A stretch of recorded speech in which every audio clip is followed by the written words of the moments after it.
On the Concept of Hate by user PBMonster. Annals of the Great Galactic War. The Library of Congress on Terra. Department for Xenopropaganda. Translation. Size 242.2 terabytes. Introductory Essay 33. On the Concept of Hate. Humanity made first contact a mere 500 standard orbits after first leaving its planet's atmosphere. By this point they had already expanded beyond their native system of Sol into the Centauri and Sirius systems, colonizing 4 worlds and 3 moons in addition to their homeworld Terra and their second core world Mars. First contact was made with the Galactic Council member race Seer in 92 BI before impact, who found humanity in its natural state, at war. The Centauri system was fighting for independence from Sol, attacking the homeworlds primarily by raiding the young Sirius colonies with large and clunky FTL jump ships, and Mars was in the end stages of an on-planet civil war, cleansing the population of their genetically engineered first generation of settlers, who opposed terraforming of their ancestral home. The enthusiastic negotiations for first trade agreements and technology transfer were in no way impaired by the ongoing warfare, but eventually were cut short when the Seer finished their formal assessment of the young race. Hopelessly small, weakened by infighting, overextended in resources by their war economy, and spiritually divided by artificial changes to their genetic code, humanity appeared weak, and their freshly terraformed worlds ripe for taking. Orbital deployment onto the Sirius worlds began in 90 BI, and the Seer were able to leverage their moment of surprise and superior numbers to easily take both worlds. During their first orbit on Sirius AA and Sirius AB, the Seer discovered what we today consider the core characteristics of any human society. Firstly, unity. Once attacked, all of humanity's infighting was suspended practically overnight. In the case of Mars, mid-genocide. Centaurian Sol forces began assembling for probing attacks on the Sirius system, and its supply lines within the first week. It cannot be overstated how quickly the first surprise attack was answered with counter-aggression. Secondly, hierarchy structure and empathy. The sorry state the Seer thought the human war economy to be in is in fact not its natural state. It emerges when as little as 10,000 humans start to cooperate. If resources exist, they are used to depletion as fast as possible. If any form of central management emerges, it gets circumvented by independent groups immediately. At no point in human history has there ever emerged a guiding hierarchy, a collective consciousness, or even an overmind. Humanity, as a species, is not at all homogeneous in its purpose. Some theories claim that human individuals are unable to feel empathy for more than 200 other individuals. The resulting social structure is highly individualistic and extremely fractured. The resulting chaos surprisingly results in a high-performance economy that is very robust against perturbance. Thirdly, and most importantly, is the alien concept of hate. One cannot understand a human without understanding hate. The concept is closest described as the self-enforced emotion of extreme and irrational dislike, and is a purely mental condition, totally unique to humanity. It is independent of body chemistry and all other external influences, save one. The target of a human's hate needs to be different. It matters not in what way or even to what degree, as long as something can be distinguished as the other. A human can bring himself to hate it. Hate is often greatly amplified if groups of humans agree on a common target for their hatred. At its peak, hate defies every other concept, including fear, morality, logic, and even truth. Examples are numerous throughout this work, but the author will begin with one example that lies conveniently close chronologically. Within the first standard orbit, the entire remaining human population of the Sirius system was lost in 3 slave rebellions, totaling almost 16 million colonists and 500,000 hastily deployed colonial troopers and Seer casualties.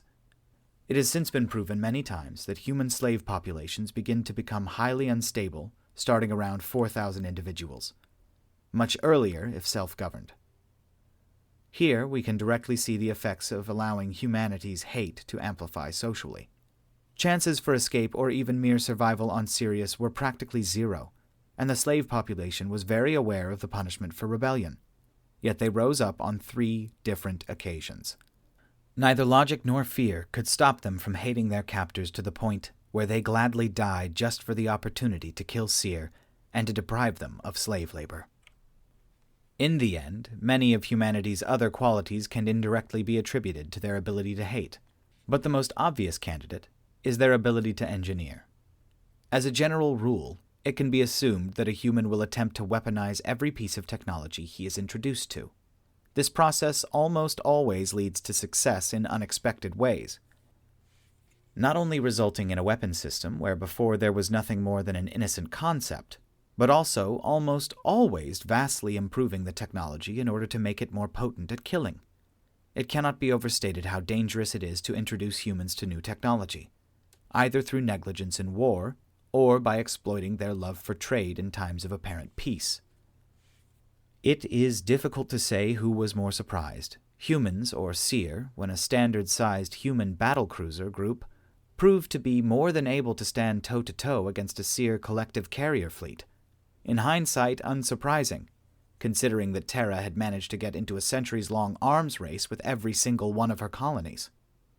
Certainly, the total lack of force shields was a disadvantage in the beginning, but ablative armor proved to be almost as effective, especially in its ability to completely absorb a single hit from even the highest caliber guns, and then only really weakening the ship at one single spot on the hull. The lack of ion beam weapons was a disadvantage, but only insofar as it made the extensive use of expensive antimatter missiles necessary to bring down the enemy shields, and centuries of atmospheric warfare had made humanity experts at dogfighting and anti-aircraft combat, often resulting in Seer supercarriers running out of fighters mere minutes into a battle. Sirius was reclaimed within 5 standard orbits, shortly after antimatter fabrication on the equatorial particle accelerator of Luna started ramping up. Unsurprisingly, humanity followed their new enemies when they fled to the stars. They found a system full of planets and moons not so different from their own home, and they were hungry. They sent wave after wave, completely unfazed by any number of losses the frantic total defense effort of Great Seer inflicted upon their fleets. Every wave of new ships better, faster, stronger than the last one, and every one as hungry for blood. In the end, the Seer had no choice but to give up the battlefield. Thoroughly beaten and stripped even of the last vessel capable of returning fire, they gave up the system and thought the tribute paid.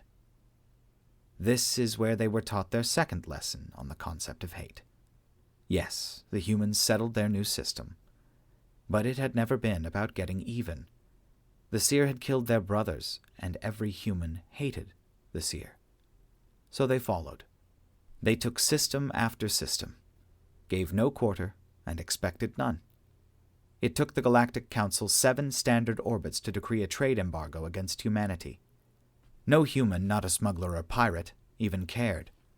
Here, the Seer, trapped between a very displeased Galactic Council watching the Seer's sector destabilize right in the middle of the galaxy, and a quickly growing threat to their very existence, decided to up the game. They voted to send a message, and 13 standard orbits after first contact, an unmarked trader infected Centauri BB with the Red Storm pathogen, carefully engineered for Homo sapiens. Infection rate was beyond 90% before the dying started. 3 billion were lost within a week. Terra quarantined the entire system. The Seer thought the message well received. Then reports reached them of Terran ships firing on vessels leaving Centauri AB. They were amused by how much panic cleansing of a single planet caused. Then reports of quarantine on Mars reached them. They grew concerned. Then Terra declared all FTL travel illegal on pain of death, and for the next standard orbit, there was nothing but silence from the sector. Then the reports from the rest of the spiral arm started pouring in. Entire cruiser fleets begging for hydrocarbons at faraway planets, a human diplomat finally arriving to speak before the Galactic Council and being turned away, human pirates smuggling between foreign systems, paying out horrendous sums to everybody selling vaccines, but fleeing port when sighting other human vessels.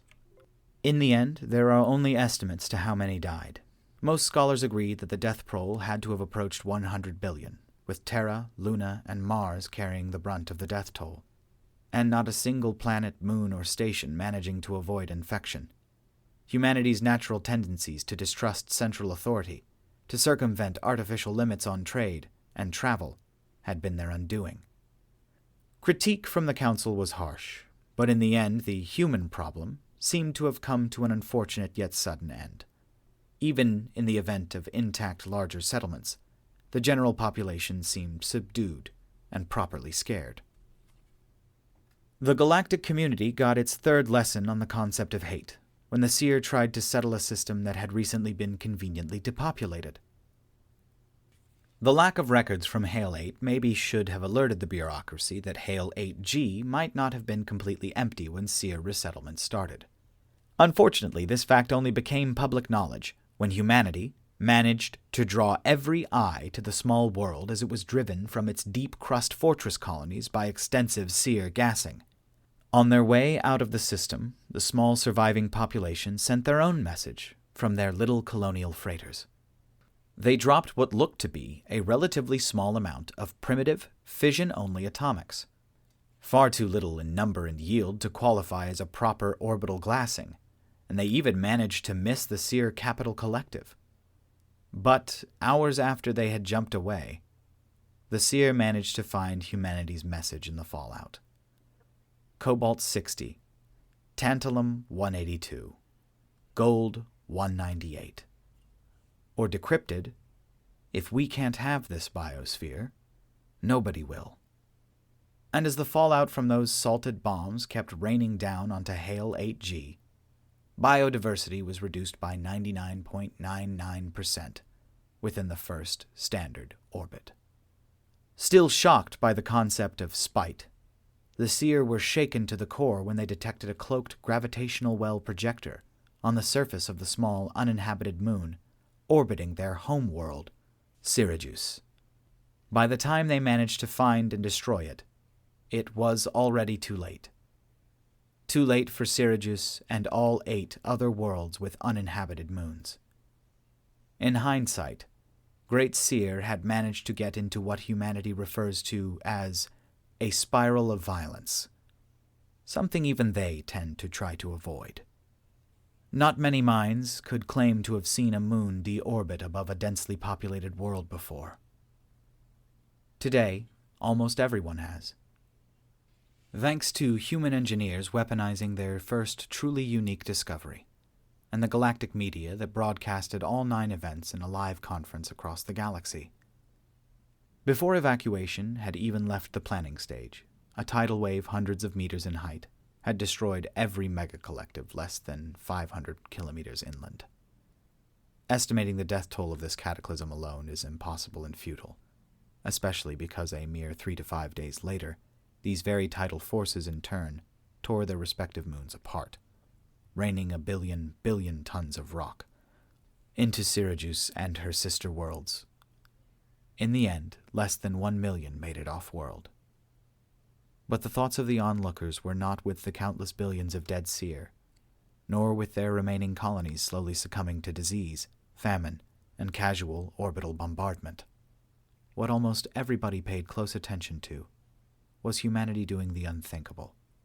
The permanent and irreversible destruction of 9 planetary bodies capable of supporting life. They marveled at the lack of logic, the missing purpose, the denial of value, the total disregard of ethics, and they were afraid. Afraid of dealing with something so boundless in its fury.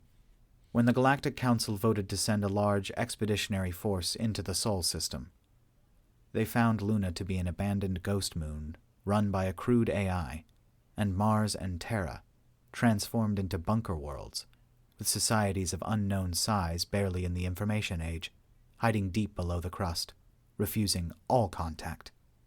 Punishment was deemed prohibitively expensive and potentially immoral, considering that Terra seemed unaware of even the exact number of her colonies. arriving at the same time in orbit above the great city world Mundus Universalis, seat of the Galactic Council, home base of the federal fleets, and location of the controller bureaucracy, were 11 outdated human super dreadnoughts, with barely an escort. There was minimum communication, no warnings, no suspicious behavior, except that the 56 ships proudly claimed to come from a total of 42 different systems, spread halfway across the galaxy. And as thousands of the finest military vessels in the galaxy, sponsored by hundreds of different races, watched in disbelief, the 11 super dreadnoughts started dropping 10,000 metric tons of antimatter warheads onto Mundus Universalis. More net tonnage than all other races combined had ever created. The heat released during the first seconds of the onslaught ignited the atmosphere, oxidizing even nitrogen into an unstoppable chain reaction. And as the 11 super dreadnoughts burned brightly in orbit, completely obscured in a slowly expanding cloud of 1,000,000 tons of ablative armor, willfully ignoring all damage and continuously dropping warheads, Mundus Universalis's oceans boiled off while the planet's crust was cracked open, revealing the molten core. Shock and awe is not an exclusively human tactic, but it certainly got a new meaning that day. Because this time the galactic community even overlooked the total loss of a 10th world capable of supporting life. In the words of Rear Admiral Yroll, with his fleet at Sol, just about everybody who mattered died today. The galactic community had thought humanity properly scared. Now fully aware of their place in the larger order of things. And they were right.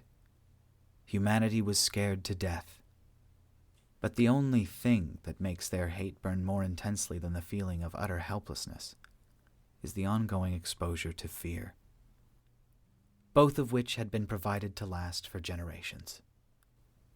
If somebody would have told me that one day the 230 races of the Galactic Council would start an all-out war against a single enemy species in possession of less than 50 systems, I would have imagined a foe frighteningly far advanced, tapping into resources nobody else could even imagine ways for utilizing.